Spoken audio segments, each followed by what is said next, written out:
¿Listos?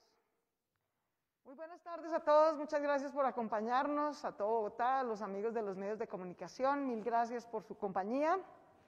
Estamos aquí con el señor Ministro de Salud, el doctor Fernando Ruiz, con nuestro secretario de Salud, Alejandro Gómez, nuestro secretario de Gobierno, Luis Ernesto Gómez, para contarles qué hemos evaluado y cómo nos fue en estos 15 días. Recuerdan que hace 15 días con el señor Ministro anunciamos las medidas que íbamos a tomar, suspendimos el reinicio del comercio y los servicios por 15 días y dejamos a la localidad de Kennedy en cuarentena estricta.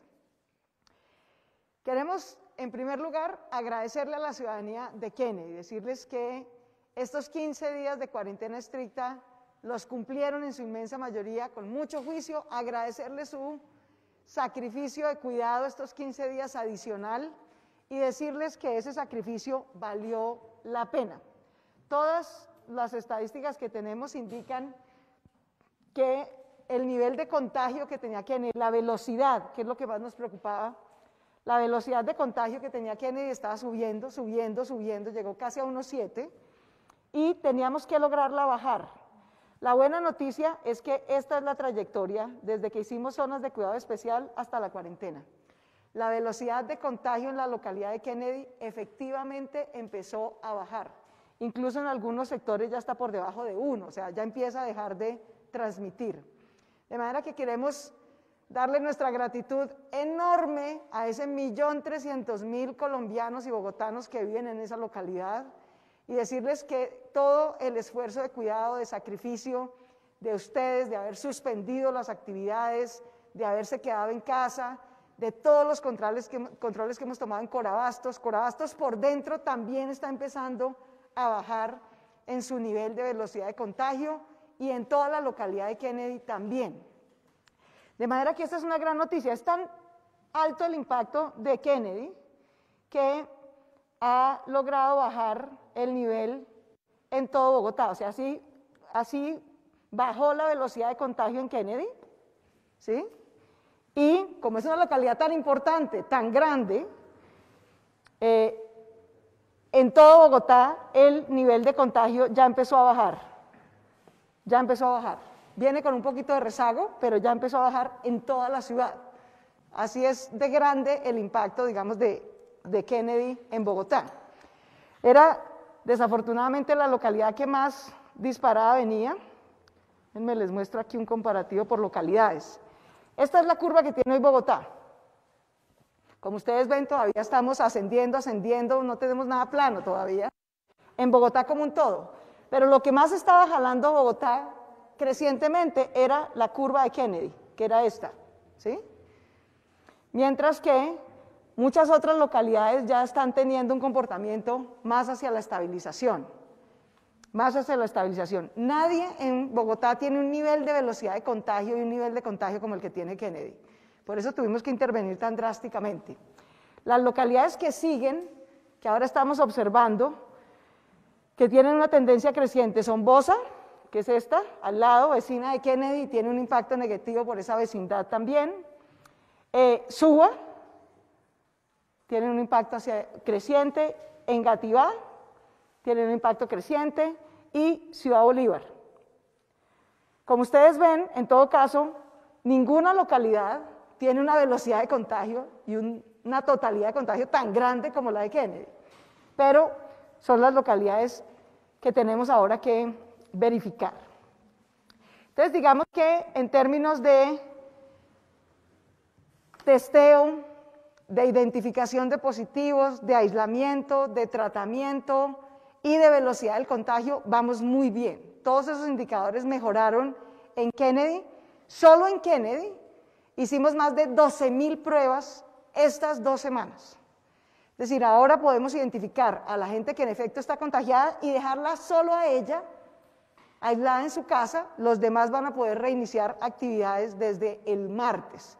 Desde el día martes, Kennedy dejará de tener las restricciones que ha tenido hasta este fin de semana. De manera que les agradecemos mucho por el esfuerzo que hicieron y, como les digo, eso se nota no solo en Kennedy, sino en Bogotá. Luego, lo primero que queremos es darle las gracias a Kennedy y anunciar que la cuarentena que teníamos hasta este fin de semana se podrá levantar. Ahora bien, ¿dónde tenemos un pequeño trancón, un problema? Aunque todos los indicadores van bien, hay uno desafortunadamente que va subiendo y es preocupante, que es el de ocupación de UCIs. Como ustedes ven, pues ese había venido creciendo, entre más abramos, más gente se contagia, es inevitable, y aunque solo el 1% de los contagiados están necesitando cuidado crítico, pues ese 1% es mucha gente.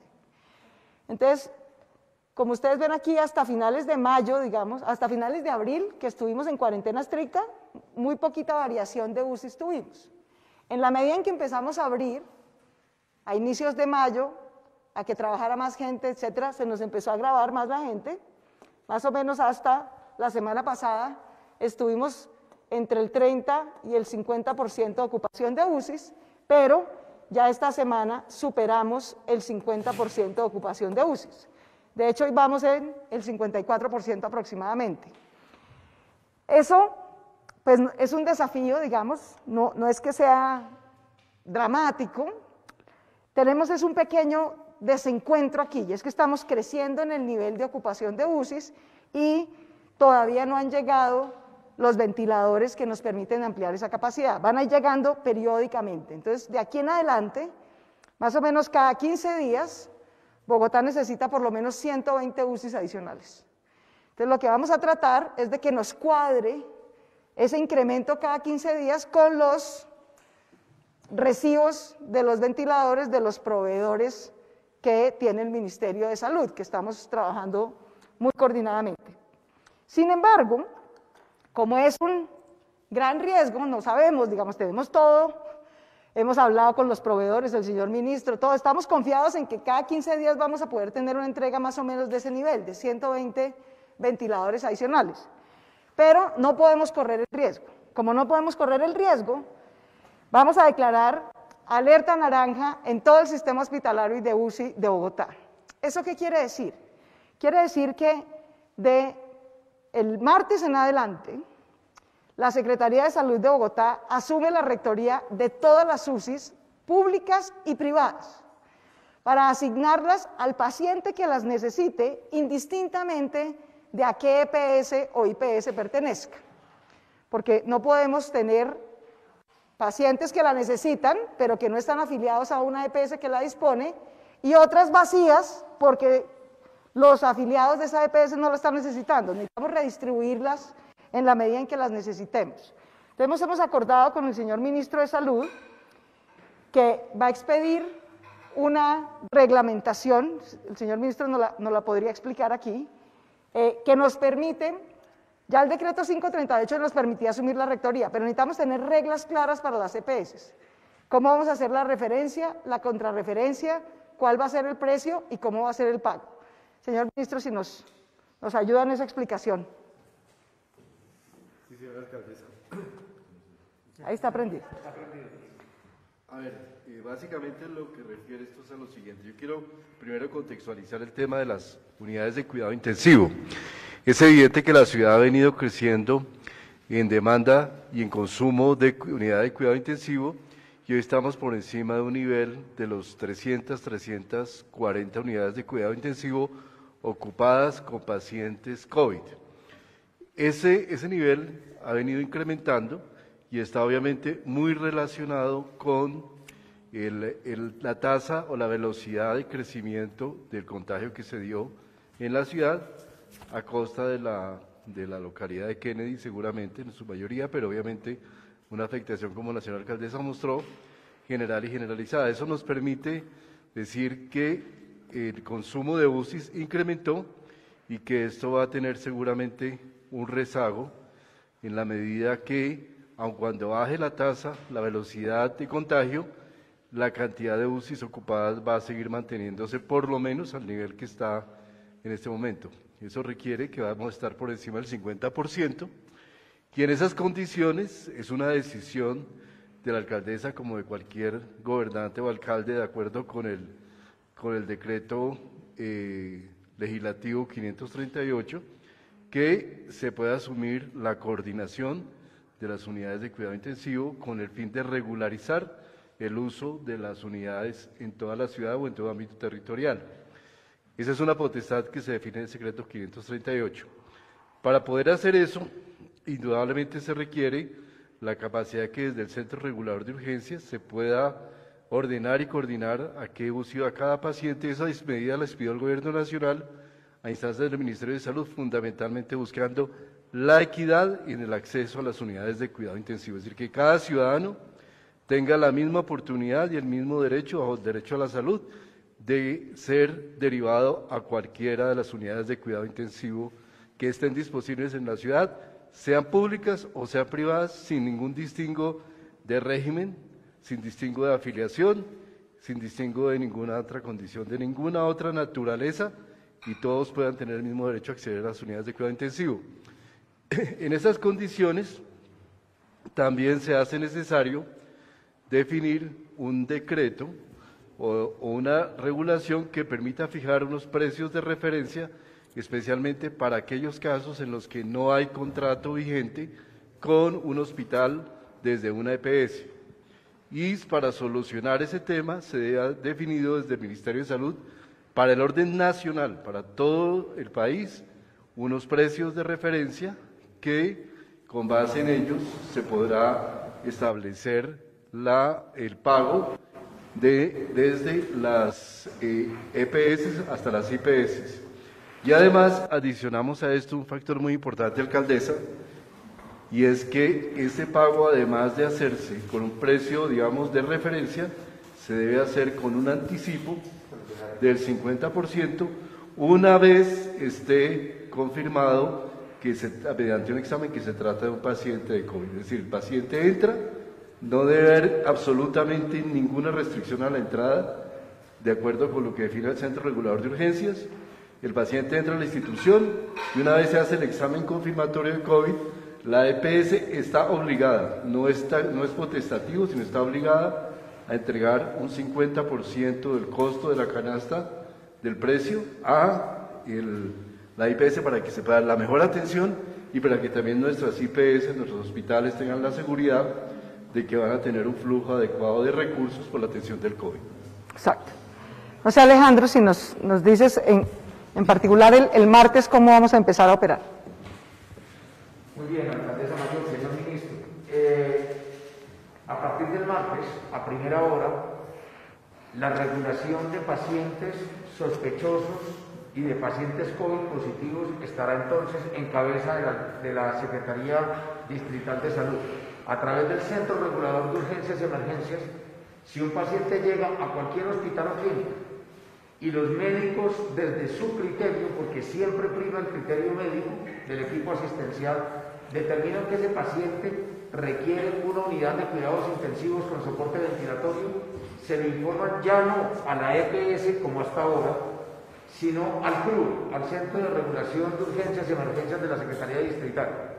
Desde allí, y con un criterio de cercanía, de racionalización en el manejo de las unidades de cuidados intensivos en todo el Distrito Capital, se le asigna a qué IPS tendrá que ir y se le asigna un código QR.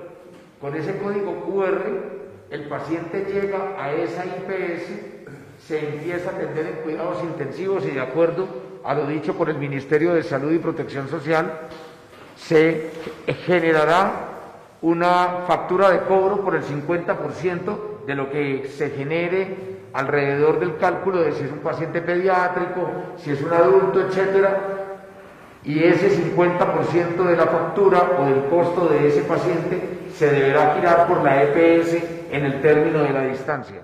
Lo importante es saber que las unidades de cuidados intensivos, que son hoy por hoy el recurso escaso, el recurso de oro para atender a los pacientes críticamente enfermos, no es bueno recordar que hasta el 90% de los pacientes los seguiremos atendiendo en casa porque su condición médica lo permite, porque no requiere de ningún tipo de hospitalización y tendremos los servicios allí en la casa donde lo requiere, pero aquellos que requieren unidad de cuidados intensivos, como decíamos, serán regulados desde la Secretaría Distrital y la EPS correspondiente en el modelo de aseguramiento de ese paciente deberá responder por ese pago.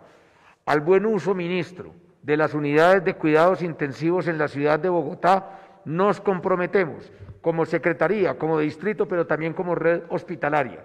de la mano de los hospitales y clínicas, tanto públicas como privadas, ministro, vamos a hacer una auditoría todos los días, de suerte que el paciente que esté en una unidad de cuidados intensivos en la ciudad de Bogotá es porque lo necesita, porque se requiere y además está dentro de los parámetros que el Ministerio emitió para entrar y para salir de cuidados intensivos. Alcaldesa.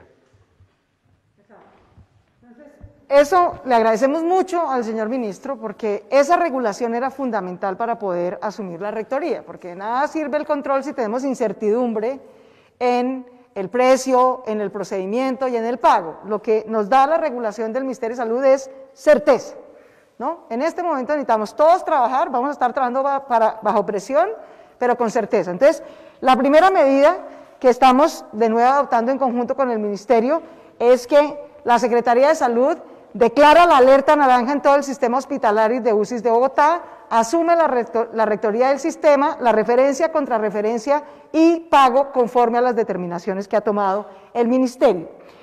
Eso, sumado a la entrega periódica, estimamos que más o menos 120 ventiladores cada 15 días, nos debe dar la nivelación del sistema. Vamos a tener que tener, decíamos aquí con el ministro, un poquito de nervios de acero, porque vamos a estar entre el 50 al 75% de copamiento de UCIs cada 15 días, ¿no? Mientras vamos liberando y vamos recibiendo nuevos ventiladores. Le agradezco mucho al señor ministro que le cumplió a Bogotá. El 23 de junio llegan los 145 primeros ventiladores, la primera entrega, y de ahí para adelante pues tenemos un plan con él de ir cada 15 días viendo cómo podemos recibir nuevos en la medida en que podamos lidiar con esto. Estamos en el momento más complejo, porque no tenemos certeza exacta, pero los modelos estiman que entre julio y agosto debe llegar el primer pico de esta pandemia, o sea, mayor concentración de casos en un momento dado. Por lo tanto, vamos a requerir más hospitalización y más UCIs. Entonces, cada 15 días vamos a estar un poquito en premura, pero confiamos con el señor ministro en que estas dos medidas, la entrega quincenal y la disposición de rectoría de UCIs, nos permitan, aunque estemos apretados, mantener la situación bajo control. Si esto funciona, que esperamos que sí, estamos todos comprometidos a que funcione, pues no tendríamos que correr el riesgo de volver a una cuarentena estricta ni suspender ninguna actividad. Si por alguna razón que se escapa al control del señor ministro, un proveedor no puede cumplir o no llegan a tiempo, pues tendríamos que tomar otro tipo de medidas, pero por ahora confiamos en que estas dos medidas nos ayuden. La segunda medida que queremos anunciar con el señor ministro es que a partir del martes habrá pico y cédula en Bogotá. A partir del martes, el comercio, que es el último sector que habilitó el señor presidente de la República, que habíamos suspendido hace 15 días, para que no entrara en funcionamiento. Solo hicimos un piloto de 4 centros comerciales que funcionó muy bien. Le queremos agradecer a esos centros comerciales y a la ciudadanía. Cumplieron los protocolos, el distanciamiento, hay un aforo menor del 35%, hay un buen cuidado de higiene, etcétera. Entonces, vamos a habilitar el sector comercio, que era el que faltaba por entrar. Faltaba por entrar el comercio y servicios. Ambos sectores van a entrar, pero el comercio va a poder operar en los servicios no esenciales, lo que no son droguerías, ni comida, ni servicios esenciales, operará solo de las 12 del día en adelante. Todo el comercio al detalle, todo. En centros comerciales o por fuera de centros comerciales. Todo lo que no sea básicamente comida y salud, operará de las 12 del día en adelante. Ahora, el sector servicios, los servicios profesionales, los contadores, los administradores, seguirá trabajando, pero seguirá trabajando en casa. Seguirá básicamente teletrabajando o trabajando en casa, porque no podemos tener tanta gente al tiempo. Ahora bien, quiero ser clara, el pico y cédula no es para ir a trabajar. El pico y cédula es para ir a cualquier establecimiento de comercio o establecimiento público a hacer cualquier vuelta, para entrar al supermercado, para ir a un centro comercial, para ir a cualquier establecimiento que requiera atención al público, habrá pico y cédula, es decir, todos no podemos ir al tiempo, porque si todos vamos al tiempo hay aglomeración y corremos riesgo de que se nos vuelva a subir otra vez la velocidad del contagio. Entonces, del martes en adelante, el que tenga o que su último número de cédula termine en un número impar, no podrá ir a ningún establecimiento de comercio, no podrá entrar a ningún establecimiento público de comercio a ninguna vuelta que tenga que hacer, un pago bancario, una compra, una diligencia, un trámite, no podrán ir los días impares. Y los que nuestra cédula termina en número par, no podremos ir a esos sitios ni hacer esas diligencias los días pares, ¿sí? Entonces cada quien tiene que ver la fecha y su último número de cédula. El peso, ¿quién controla esto? Cada establecimiento público y cada establecimiento comercial al ingreso. Esto no va a ser un control de la policía, no es que la policía va a empezar a pedir cédulas en la calle, de eso no se trata. Cada supermercado, cada banco, cada notaría, cada entidad pública va a hacer un control al ingreso. Va a verificar si es día par, no podía entrar alguien con cédula par. Si es día impar, no podría entrar alguien con cédula impar. Ese control de ingreso, de acuerdo al pico y placa, lo hará cada establecimiento público de comercio a su ingreso. No lo hará la policía en calle, porque, insisto, no es una limitación para ir al trabajo, es una limitación para acceder a establecimientos públicos o establecimientos de comercio. ¿Por qué? Porque no podemos entrar todos al tiempo, porque de lo contrario se nos dispara el contagio nuevamente y no podemos correr ese riesgo. En todo caso, cualquier establecimiento de comercio que se reactiva ahora tiene que inscribirse en la página de reactivación económica, como lo han hecho la manufactura, las obras, los constructores. Tiene que cumplir los protocolos de seguridad, tiene que cumplir todo el registro, esperar a recibir la certificación de reinicio, de autorización de reinicio de actividades. El que abra sin tener la certificación de la Secretaría de Desarrollo Económico de la Alcaldía de Bogotá se expone a una multa, porque no podemos verificar que haya cumplido todos los protocolos. En los centros comerciales vamos a mantener la misma regla. Un establecimiento comercial que incumpla las normas de bioseguridad, de aforo, de control de pico y cédula, causa el cierre de todo el establecimiento comercial, de todo el centro comercial. De manera que si todos cumplen, todos podemos trabajar. Si alguno incumple, termina castigando a todos los demás. Con esas reglas hicimos el piloto y con esas mismas reglas vamos a seguir.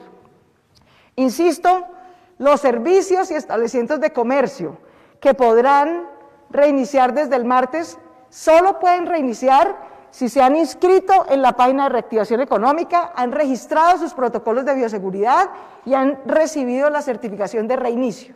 El que reinicie sin haber cumplido el procedimiento de protocolos y de certificación puede suspenderse y sancionarse. Y el sector de servicios, ¿sí?, sigue trabajando, pero sigue trabajando en casa. Ese no podemos dejar que todo el mundo vaya al tiempo, porque de lo contrario superamos el aforo. Los cálculos que tenemos en Bogotá es que hoy están saliendo a la calle, a trabajos, a diferentes cosas, 5 millones de personas en Bogotá. 5, eso ya es el 60% de la ciudad. No podemos pasar de ahí. Absolutamente todos los modelos nos dicen que no podemos pasar de ese límite. El tercer punto que mantenemos son los horarios. Todos trabajamos, pero no todos trabajamos en el mismo horario, porque de lo contrario colapsamos el sistema de transporte masivo. El sector de manufactura y construcción en zonas no residenciales seguirá trabajando de 10 de la mañana a 5 de la mañana. En zonas residenciales, el sector de la construcción podrá trabajar de 10 de la mañana a 8 de la noche máximo. El comercio, como les contaba, todo el comercio de bienes esenciales, ¿no?, de comida, de salud, no tiene restricción de horario. Todo el resto del comercio, que no es de un bien esencial, la miscelánea, la peluquería, la papelería, la ferretería, nada de eso es un bien esencial. Todos los servicios no esenciales, que ni son comida, ni son salud, droguerías por ejemplo, podrán trabajar de las 12 en adelante, del 12 del mediodía hasta la medianoche si quisieran. Y las actividades profesionales, técnicas, de servicios en general, trabajan, pero deben permanecer en teletrabajo o trabajo en casa en un 80%. Este es el esquema de horarios que vamos a tener de ahora en adelante. Entonces, quiero insistir, el control que hará la policía es sobre el cumplimiento del horario del respectivo establecimiento. Que la obra sí abra a las 10, que la manufactura sí abra a las 10, que el comercio que no es esencial solo abra después del mediodía, que el comercio esencial no tiene límite. La policía estará dedicada al control de horarios y los establecimientos públicos y comerciales son los que controlan el pico y cédula al ingreso de su establecimiento. De manera que la policía no estará pidiéndole pues la cédula a nadie, esa no es tarea de la policía. Ahora bien, no basta con regular el comercio formal, porque como sabemos nuestra economía es mitad formal, mitad informal. Aquí hablábamos con el señor ministro, el peor brote que ha tenido Bogotá se llama Corabastos, que es un gran centro comercial de 200.000 personas. Y miren los estragos que nos ha causado. Hizo cerrar una localidad entera. Pero no podemos permitir que San Victorino se vuelva otro Corabastos, o que el 20 de julio se vuelva otro Corabastos, o que la Séptima se vuelva otro Corabastos, o que la zona comercial de ninguna localidad se nos vuelva un riesgo de brote. De manera que con la Secretaría de Gobierno y el IPES y la Secretaría de Desarrollo Económico ya hemos venido avanzando en un piloto, ya tenemos un piloto en el San Victorino, por ejemplo, acordamos que ya no habrá madrugón, porque si no lo hacen por la mañana, se nos congestiona el horario de 5 a 8 de la mañana que ya está copado en transporte. De ahora en adelante será trasnochón. ¿Cómo va a ser el piloto de San Victorino, Luis Ernesto? A partir de este miércoles hemos pactado con los comerciantes formales y aquellos que también desarrollan sus actividades afuera en la calle, muchos comerciantes informales, que se cumplan estos nuevos horarios que anuncia la alcaldesa. A partir de las 12 del día y hasta la medianoche se realizan todas las actividades de comercio, y por eso el tradicional madrugón de San Victorino, que era los miércoles y sábados desde muy temprano, se convierte en un trasnochón, y el piloto se realizará este miércoles conjuntamente entre los principales centros comerciales de San Victorino, el Gran San y otros, y los comerciantes informales. En todo momento es muy importante garantizar que sobre la vía no se generen grandes aglomeraciones, por lo cual hemos hecho un acuerdo de carga humana y de distribución y de turnos entre los vendedores informales. Igualmente estamos trabajando en el 20 de julio y sobre la Séptima para lograr que allí, que son puntos donde se agrupan tradicionalmente comerciantes informales, pues también se cumplan con medidas de distanciamiento, uso permanente de tapabocas y que evitemos aglomeraciones tanto de clientes como de comerciantes. En las últimas 2 semanas avanzando en este piloto. Que la gente necesita trabajar, sí, por supuesto, pero todos necesitamos cuidarnos. Todos necesitamos cuidarnos. Entonces, no puede haber aglomeración, tiene que haber distanciamiento de más de 2 metros entre un puesto y otro. Todo el mundo debe tener su tapabocas. El IPES está entregando, con la donación que nos hizo la Fundación Éxito, 100.000 tapabocas de tela adecuada, lavable, como el que tiene Alejandro. Con eso estamos entregando 100.000, pero todo el mundo debe tener sus tapabocas, el cliente y el vendedor ambulante. Si su merced es un vendedor ambulante de más de 50 años, el riesgo que está corriendo es enorme. Si además no tiene tapabocas, es enorme. De manera que hacer esa higiene, ese distanciamiento, ese uso de tapabocas es crucial. No se trata de no trabajar, sino de trabajar con cuidado. Y así lo debe hacer tanto el comercio formal como el informal. De manera que ese es otro esfuerzo grande que vamos a hacer en todas las zonas comerciales. En el Lucero, en Ciudad Bolívar, tenemos que hacerlo. En Bosa, en Subo, Rincón y Tibabuyes, donde hay una zona comercial muy importante. En Engativá, en el centro, en todas partes, porque en todas partes corremos el mismo riesgo. Otro sector que se habilita ahorita, que es un servicio, pero quiero referirme a él, porque es un servicio que no se puede prestar teletrabajando, que es el servicio de trabajo doméstico, fundamentalmente hecho por mujeres. Les agradecemos mucho que cumplan el horario. Todas las personas que trabajan, fundamentalmente mujeres, en trabajo doméstico, de común acuerdo con la persona de la casa con la que trabajan, van a poder hacer su registro igualmente en reactivación económica. Es muy sencillo, es muy fácil, pero hay que hacerlo. Y podrán trabajar a partir de las 10 de la mañana. Ya no tenemos cupo en el horario de 5 a 8 de la mañana, está copado al 35%. Si se nos monta más gente a esa hora, nos empieza a causar un problema de riesgo de contagio en el sistema de Transmilenio. De manera que quería hacer esta claridad porque este es de los servicios profesionales que no se puede prestar teletrabajando ni quedándose en casa, al contrario, se ejerce yendo a trabajar en otra casa o en otra oficina. De manera que se podrá ejercer, pero a partir de las 10 de la mañana e igualmente con un registro muy sencillo en reactivación económica, ahí encontrarán la información. Señor ministro, una buena noticia. ¿Por qué no nos cuenta que se ampliaron los horarios de actividad física? Sí, también como información a todos los bogotanos y también a toda la ciudadanía, el día de ayer se expidió un decreto bajo el cual se amplían los horarios, particularmente para la población mayor de 70 años, pasando de media hora de salida al aire libre y de uso del espacio público cada 3 días a la semana a una hora completa 3 días a la semana. Esto nos da una posibilidad de un mayor disfrute, de poder tomar el sol y de poder ir desescalando en una gradualidad el aislamiento que está la población más de 70 para que podamos ir generando una mayor posibilidad para esta población. Muchas gracias, así evitamos la revolución de las canas que venía en ascenso. Yo sé que ha sido un sacrificio, pero es que el 70% de las personas que han fallecido de coronavirus en Bogotá tienen más de 60 años. Entonces, el riesgo que corren es muy grande. O sea, nada de esto lo hacemos por mortificarlos, sino por cuidarlos. Y el 57%, más del 57% a nivel nacional. Exacto. Un número muy alto. En Bogotá es incluso mayor. De manera que no es por mortificarlos, es por cuidarlos. Van a poder salir una hora más, pero en los horarios que determina el decreto, básicamente entre 8 y 11 de la mañana o 2 y 5 de la tarde, que es cuando hay menos congestión en la calle, etcétera, para que puedan hacerlo. Vamos a hacer también un piloto. Yo creo que aquí todos hemos venido haciendo pilotos de reactivación económica y nos alivia el bolsillo y la vida. Vamos a hacer un piloto pequeñito de reactivación social, de ver si al aire libre, los estudios que tenemos hasta ahora epidemiológicos indican que los mayores riesgos los corremos en recintos cerrados. Es en recintos cerrados cuando no tenemos la distancia adecuada, cuando hay circulación, por ejemplo, de aire acondicionado que recircula el virus. Ahí es donde corremos más riesgos. En los puntos de mecato estamos corriendo muchos riesgos. Eso es lo que hemos identificado en Bogotá.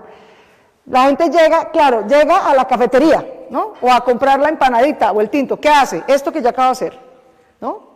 Primera bajada de guardia, se quita el tapabocas, porque claro, se va a tomar el tinto o a comer la arepa, pero se le olvida, se queda charlando, se acerca más al vendedor o a la persona con la que está compartiendo. Ahí tenemos un enorme brote en Bogotá, en esos puntos de mecato, con el vendedor informal, en la cafetería de la oficina, en la cafetería de sitios. Yo les ruego, por favor, que entiendan que este virus lo transmitimos por la boca y la nariz, por las vías respiratorias, que cada vez que nos quitamos el tapabocas, corremos más riesgo, y que si además se nos olvida y nos quedamos parchando y charlando con el del lado más cerquita, más riesgo corremos. Entonces les ruego mucho cuidado en eso. Mucho cuidado porque es el punto donde estamos teniendo más riesgo.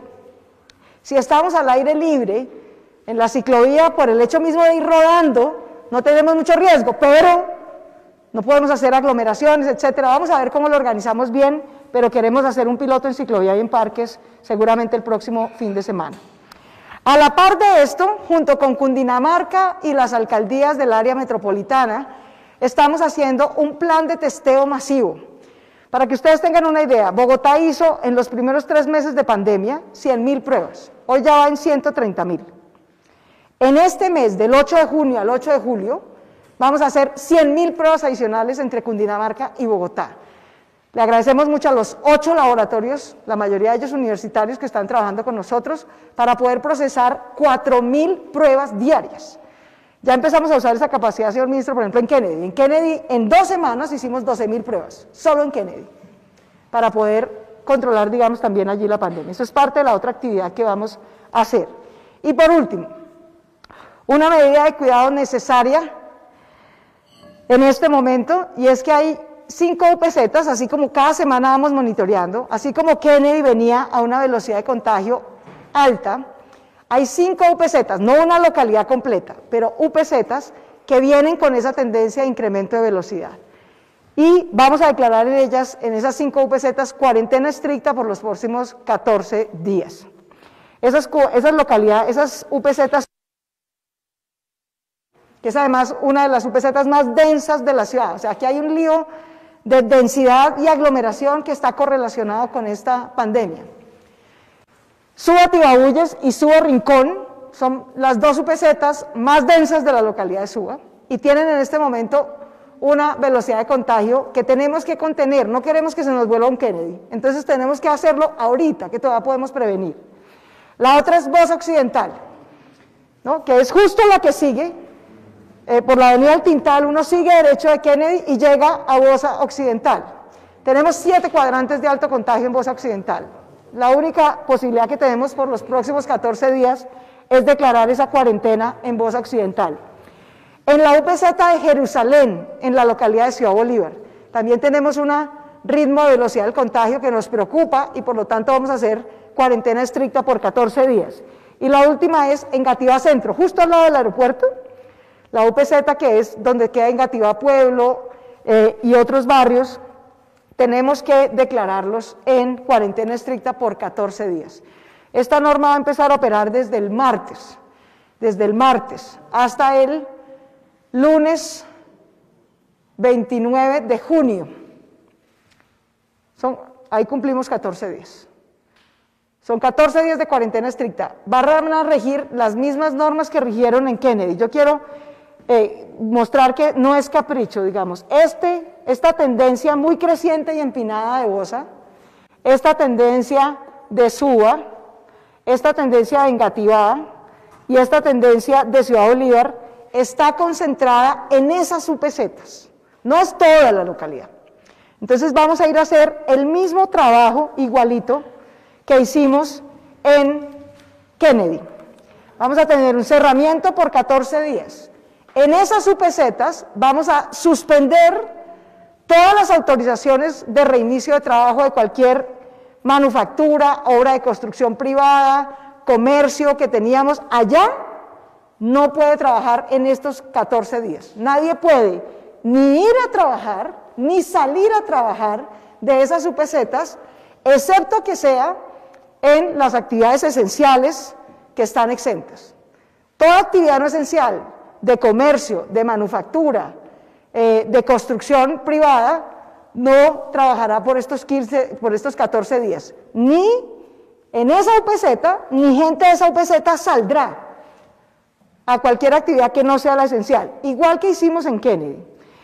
A partir de las 7 de la noche y las 6 de la mañana no habrá circulación de personas en espacio público. Cada quien debe llegar, quedarse en su casa hasta las 6 de la mañana del día siguiente. No se podrá circular en espacio público en esas UPZs. Quedan suspendidos los permisos que habíamos dado, se prohíbe el consumo de bebidas embriagantes, la policía hará control de ingreso y salida y sobre todo control de los establecimientos. Son 14 días de sacrificio. Yo sé que es duro, sé que es un ejercicio adicional, un sacrificio adicional que hacemos, pero ya está demostrado que esta medida preventiva de control epidemiológico funciona, que sí logra cuidar, que sí logra bajar la velocidad del contagio y que nos modera el riesgo que estamos corriendo, tanto en esas zonas como en el resto de las zonas. Al igual que lo hicimos en Kennedy, esas actividades, déjenme mostrar lo que hicimos en Kennedy. Al igual que hicimos en Kennedy, ser declarado en una zona de cuidado especial implica que vamos a hacer muchas actividades, testeo masivo, vamos a tener equipos médicos que visitan los hogares, que aprovechan para hacer muchas cosas además de testeo y COVID, vacunación de los niños, atención en domicilio de pacientes, sobre todo adultos mayores, madres gestantes que tienen otro tipo de enfermedades, hacemos atención en domicilio, hacemos tamizaje, hacemos investigación epidemiológica de campo, hacemos canalizaciones hacia EPS si es que la gente necesita otro servicio, hacemos entrega de apoyos económicos para que la gente se pueda quedar. En Kennedy, por ejemplo, hicimos 40.000 transferencias, nos faltan 10.000 para terminar las 50.000 que nos comprometimos y entregamos 25.000 mercados para que la gente se pudiera quedar. Cada alcaldía local, en compañía de la Cruz Roja, en estas UPZs va a hacer el mismo operativo social. Nosotros entendemos que es un sacrificio de 14 días y que la gente necesita apoyo social, apoyo económico y apoyo en salud. Las tres cosas llegan, pero es necesario que hagamos este ejercicio de cuidado en esas 5 UPZs. Acá les doy un ejemplo de todas las actividades que hicimos en estos 14 días en Kennedy y de nuevo quiero terminar por donde empecé. Quiero agradecerle a Bogotá, a toda Bogotá. Como vamos, vamos bien. Estamos pasando por el momento quizás más crítico entre junio y julio de esta pandemia. Es cuando más casos acumulados y más casos críticos de cuidado vamos a tener. Cada día van a aparecer más casos porque estamos, entre otras cosas, haciendo un testeo masivo. Nadie en Colombia está haciendo 4.000 pruebas diarias. La única ciudad que está haciendo ese esfuerzo es Bogotá junto con Cundinamarca. Pudimos hacerlo ahorita porque ya sumamos todos los esfuerzos, tenemos los reactivos, las pruebas, los laboratorios, etc. Ese testeo masivo y aislamiento de los contactos que recibamos, ese aislamiento en cuarentena estricta en las zonas que vemos que tienen alta velocidad y el cuidado de pacientes críticos con las UCIs, con las medidas que hemos acordado con el señor Ministro de Salud, nos deben ayudar a pasar por este pico que se va a ocurrir entre junio y julio de la mejor manera posible. Excepto que pase alguna adversidad que se escape a nuestro plan, que puede ocurrir. No deberíamos tener que incurrir en una cuarentena generalizada. Basta con las focalizadas y con las medidas de control que estamos tomando. Todos aquí estamos cruzando los dedos de que todo nos salga bien, todos estamos sumando esfuerzos y trabajando de la mano. Si alguna eventualidad ocurre, por supuesto siempre con el Ministerio estaremos listos a tomar la determinación que ocurra. A Kennedy, de nuevo, mil gracias por su cuidado.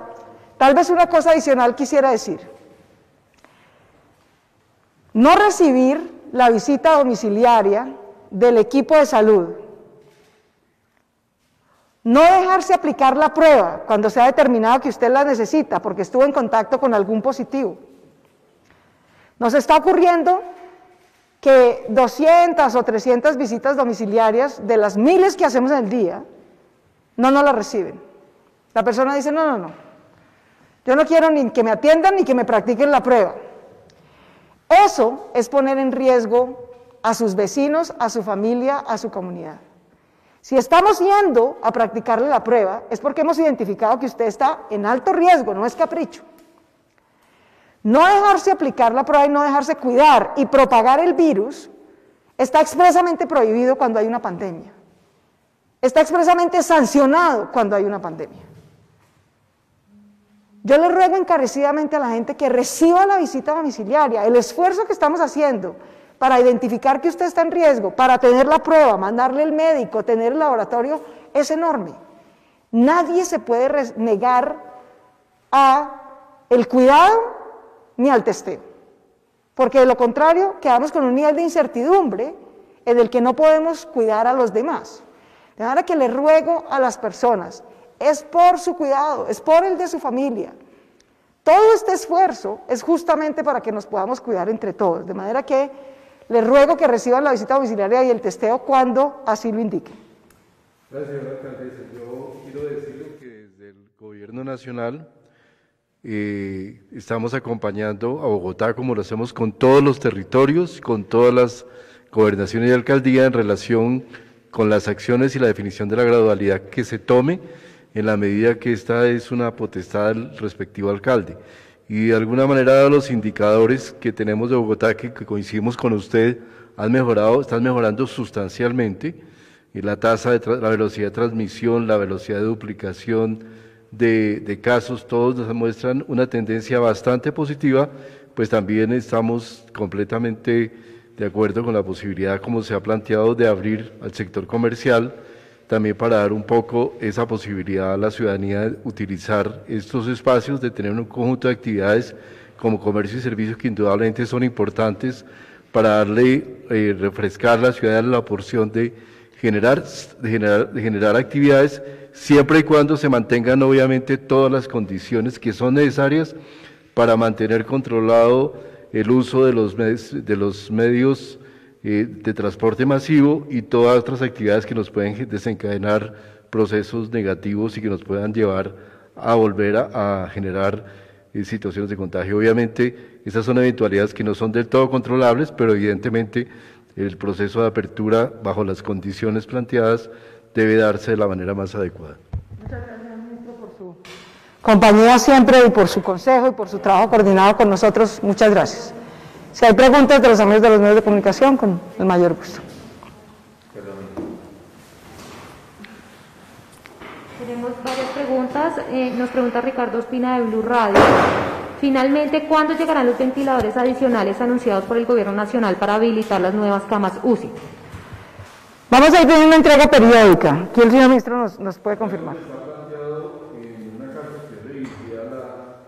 A la alcaldesa, el compromiso nuestro es de entregar en el mes de junio 130 ventiladores y esto irá ampliándose en el mes de julio, probablemente julio y agosto alrededor de 450, dando una gradualidad.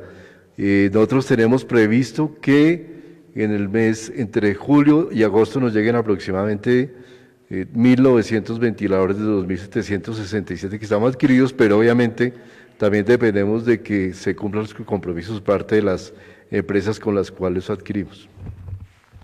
Estamos esperando que en concreto el 23 de junio, según nos ha confirmado el proveedor del Ministerio de Salud, llegarían 145 para Bogotá. De ahí para adelante nuestra estimación es que más o menos cada 2 o 3 semanas debemos recibir 120 adicionales para poder ir, digamos, copando la necesidad que vamos teniendo. Confiamos y todos estamos aquí trabajando del mismo lado, que vayan llegando en esa periodicidad.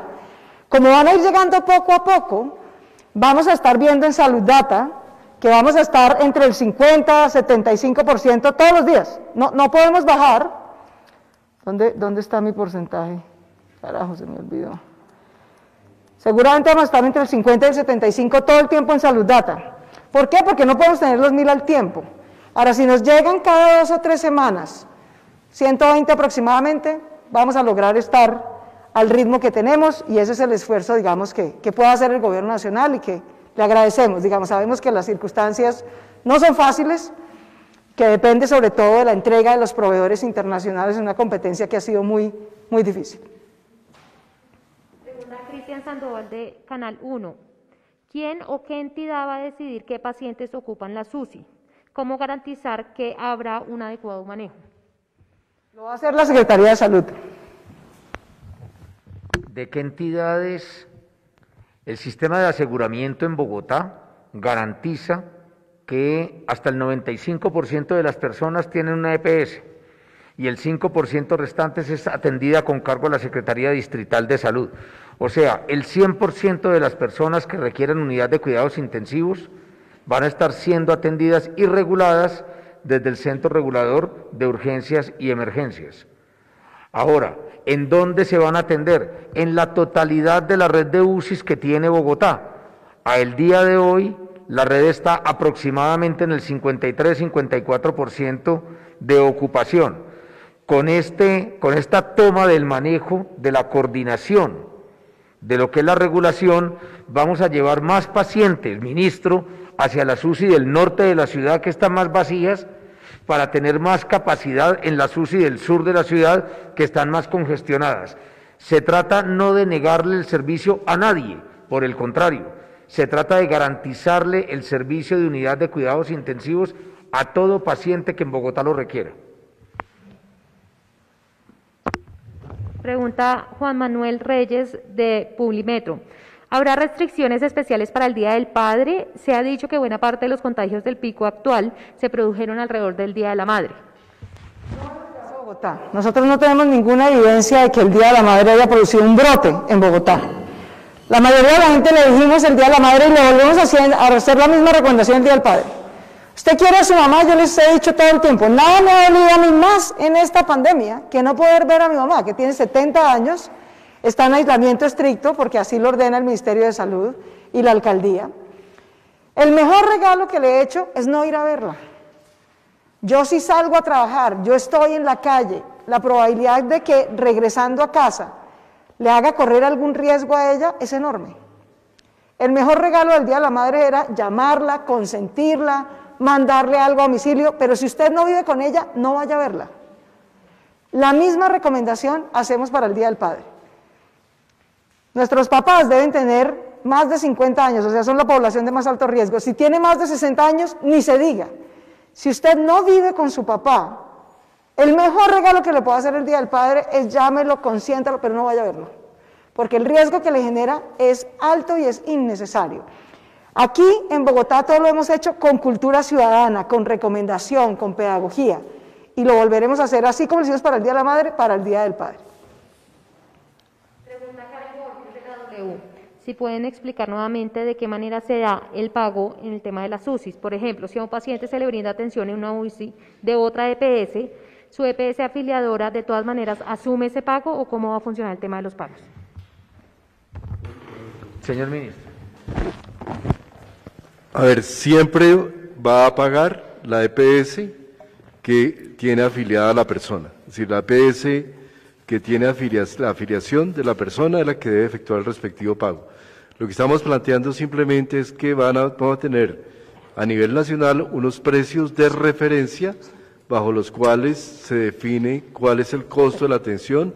Este costo está definido por día, costo día y costo global. Costo día, por ejemplo, para una unidad de cuidado intensivo, como quedó regulado, son aproximadamente 2.368.000 pesos por día. Y lo que se hace es que el Centro Regulador de Urgencias, el paciente llega a alguna institución, en esa institución puede ser que no haya una unidad de cuidado intensivo disponible, se comunica esa institución al Centro Regulador de Urgencias, el Centro Regulador de Urgencias lo deriva a donde tenga en su listado, en su disponibilidad o en su inventario de UCIs, tenga UCIs disponibles, es el Centro Regulador de Urgencias el que define, no es la EPS, lo llevará a su sitio de donde esté la UCI disponible y una vez el paciente sea hospitalizado, se confirme mediante prueba de PCR que tiene diagnóstico de COVID, la EPS que tiene el contrato, que tiene afiliada a esa persona, tiene la obligación de pagarle a la institución, de facturar y pagarle el 50% a manera de anticipo y el resto se le pagará posteriormente. Ese es como opera el mecanismo integrado de referencia y contrarreferencia con el mecanismo de pago. Este mecanismo es un mecanismo previo, transitorio, antes de que abramos lo que serán las canastas COVID, que será otro mecanismo de pago que abriremos posteriormente cuando estemos llegando ya al pico de la epidemia. Una claridad adicional de cara a lo que el señor ministro desde el ministerio planteó. Si entre la clínica que recibe al paciente y la EPS de ese paciente hay un contrato previo, se honra el contrato, se factura a la tarifa que tienen ya pactada en el contrato.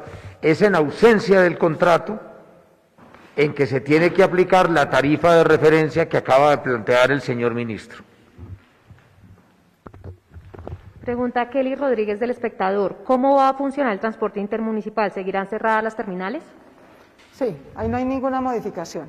No hay ninguna modificación en transporte intermunicipal. En esa misma vía pregunta Beatriz Viaño de RTV Española. El gobierno anunció vuelos pilotos en julio, pero la alcaldesa había dicho que El Dorado no está preparado para abrir. ¿Se descarta que se hagan pruebas en el aeropuerto? ¿Cuándo se podría abrir para conexiones nacionales? Yo he dicho en consonancia con lo que ha dicho el Gobierno Nacional que si todo evoluciona como esperamos, a finales de julio podríamos empezar a hacer un piloto en el aeropuerto, pero a finales de julio. Por ahora estamos justo pasando en el momento más difícil, así que vamos a ir evaluando como lo hemos hecho hasta ahora cada 15 días.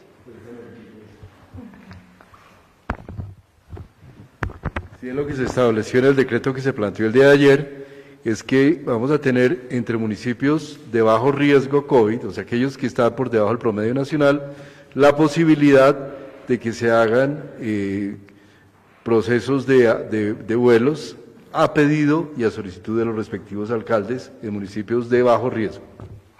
Exacto. Alejo. Tenemos que tener un par de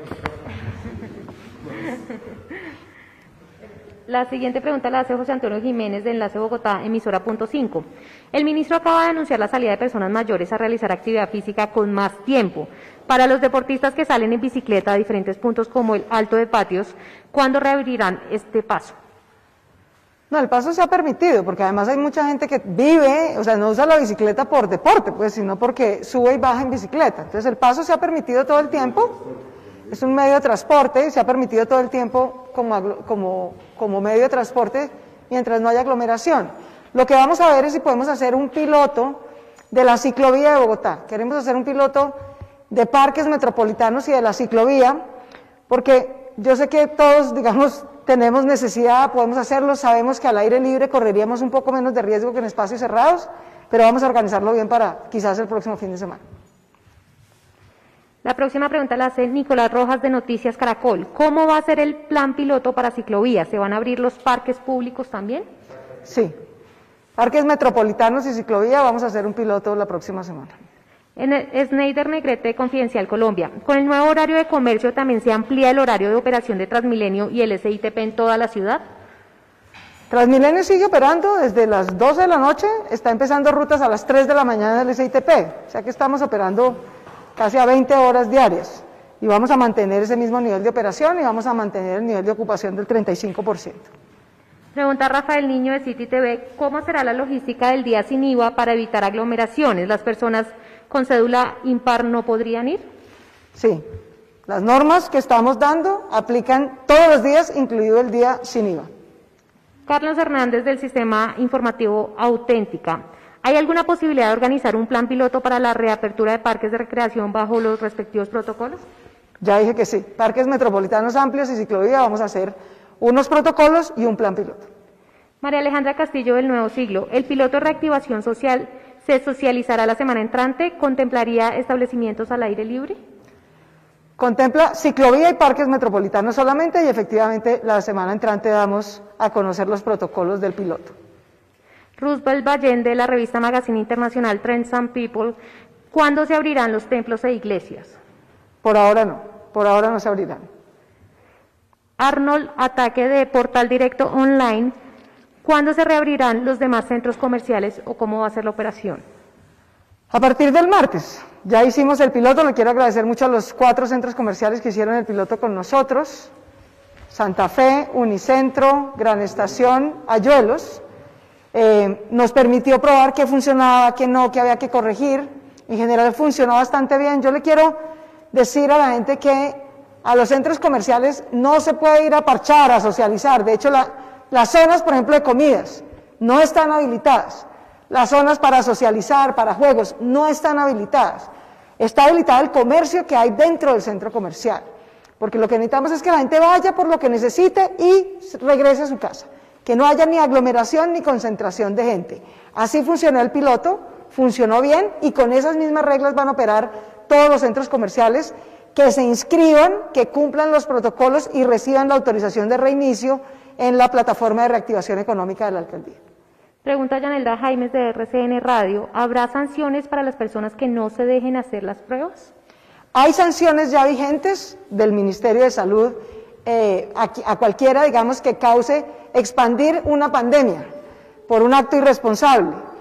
No dejarse aplicar la prueba es un acto irresponsable. No recibir el equipo domiciliario cuando se ha hecho todo el esfuerzo para identificar la persona e ir a cuidarlo es un acto irresponsable. Esos actos, cualquiera de ellos, en efecto, tiene una sanción. Pregunta Eduardo Hernández de Blue Radio, si las canchas públicas está permitido que la gente pueda organizar partidos de fútbol, baloncesto, voleibol. No, todos esos deportes que implican contacto estrecho están suspendidos y están no autorizados por el Ministerio de Salud y por lo tanto no están autorizados. Lo que vamos a ver cuando yo digo un piloto de la ciclovía es que la gente pueda montar en bicicleta en la ciclovía, pueda caminar, o sea dentro de un parque metropolitano o sea en la ciclovía. En la medida en que circule sin aglomeración, podríamos tener ese espacio, digamos, de estar al aire libre un ratico que a todos nos hace falta, pero controlando el riesgo. De manera que no es para juegos, ni campeonatos, ni las canchas, ni los juegos de niños, es básicamente para que podamos salir o a caminar o a montar en bicicleta. La última pregunta la hace José David Rodríguez de RCN Radio. ¿Las mujeres que viven de ofrecer servicios de peluquería a domicilio podrán acortarlo en algún horario determinado? No todas las mujeres viven cerca de donde prestan el servicio. En este caso, ¿qué pueden hacer? Todos los servicios, de hecho, que se puedan hacer, que se deban hacer presencial, como el servicio doméstico o como el servicio de peluquerías, arranca a las 10 de la mañana en adelante, ¿no? El servicio doméstico arranca después de las 10 de la mañana y todos los servicios comerciales, peluquerías, insisto, peluquerías, misceláneas, papelerías, ferreterías, todos van a trabajar, pero no son servicios esenciales, por lo tanto trabajan del mediodía en adelante, todos. Los únicos que trabajan sin horario de restricción son los servicios esenciales, y esencial quiere decir básicamente salud y abastecimiento, todo lo demás no es esencial. Trabaja, sí, pero desde el mediodía, excepto el servicio doméstico que está autorizado desde las 10 de la mañana. Muchas gracias a todos y de nuevo, mil gracias a los ciudadanos de Kennedy por su esfuerzo, valió la pena, vamos bien. Estamos pasando por un momento crítico este mes y el próximo, pero confiamos en que con todas las medidas que hemos venido acordando, con la cultura ciudadana, con el autocuidado, el tapabocas usted no se lo debe poner porque le van a poner una multa. Se lo debe poner bien porque está evitando una enfermedad. De nada sirve tener el tapabocas así. Bueno, por la nariz transmitimos el virus. De nada sirve el tapabocas en el cuello. ¿No? Ahorita que venía caminando para acá, le hago esta seña a todo el mundo. El tapabocas hay que tenerlo bien puesto. Yo sé que no es lo más cómodo todo el día, pero es lo que más nos ha salvado vidas. No tengan la menor duda. Entre la cuarentena, el tapabocas, el lavado de manos y el distanciamiento, hemos salvado miles de vidas en Bogotá y en Colombia. Por eso lo hemos hecho bien. Por eso comparativamente con otros países de América Latina vamos mucho mejor. Por eso después de Montevideo, Bogotá es la ciudad capital de América Latina que va mejor, porque empezamos la cuarentena a tiempo, porque hemos tenido las medidas de autocuidado, porque hemos reabierto con gradualidad y con bioseguridad. De manera que no perdamos todo lo ganado, mantengámonos este esfuerzo. A los ciudadanos de Kennedy, mil gracias. A los ciudadanos de Jerusalén en Ciudad Bolívar, de Bosa Occidental, de Suba Tibabuyes, de Suba Rincón y de Engativá, gracias por el esfuerzo que van a hacer en los próximos 15 días. Muchísimas gracias a todos.